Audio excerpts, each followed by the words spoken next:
Hi, and welcome to Colette's Cooking Corner. Today we are going to make my classic broccoli slaw. You can find broccoli slaw in most grocery stores. It's basically julienned broccoli, carrots, and red cabbage. Okay, so it's julienne, so it almost tastes like pasta. So easy, and again, all my recipes I like to make quick, fast. You don't have a lot of time. Open up the whole bag. This is like a skillet, like a wok type pan. Put the whole bag in there, okay? It's very easy. I use something called low salt, so it's a potassium and sodium mix. Really nice, helps balance out your electrolytes. So you're gonna salt, you're gonna season, basically. Salt and pepper, okay? You see that at all your cooking shows, you're seasoning. Then I'm gonna use a little mustard, my favorite mustard, Maille, M-A-I-L-L-E. Okay, and you're gonna put just, it's literally probably 2 teaspoons, less than a tablespoon.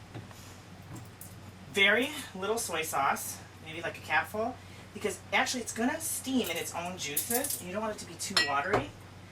Then I like to put, believe it or not, a little bit of stevia in there, because the inulin, and this is a Stevia Plus, this is sweet leaf Stevia Plus, not the extract. The extract's way too bitter. And then finally, a little bit of paprika. And you can play with the spices. I mean, I sometimes put some garlic powder in there too. That adds a nice little flavor to it, some garlic powder. Okay, and then it needs a lid. That's the key to this whole thing, is you're gonna put this with a lid, turn the heat on medium high, and it's basically gonna steam in its own juices. And you're gonna steam it here with the lid on for about 3 to 5 minutes, and then you remove the lid, and then you basically marinate.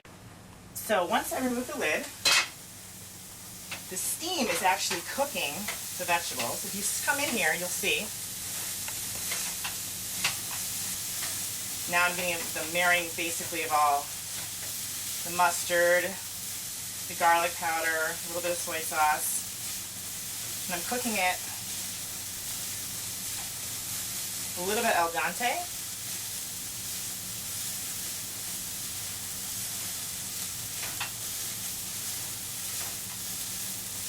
See that? It really makes a nice addition to your protein and vegetables. So if you're eating low carb, this is, to me, I almost think it's like a pasta. So I put this down, and then I put like the piece of fish or the chicken right on top of it. And again, very, very little calories. You know, a cup of broccoli slaw is going to give you about 25 calories. You know, and if you figure half of them are going to be from fiber, so, which is not, you know, you can't digest fiber. So you're really almost getting 0 impact calories here. So there you have it. Broccoli slaw, that easy. A great addition to any protein vegetable meal you're eating.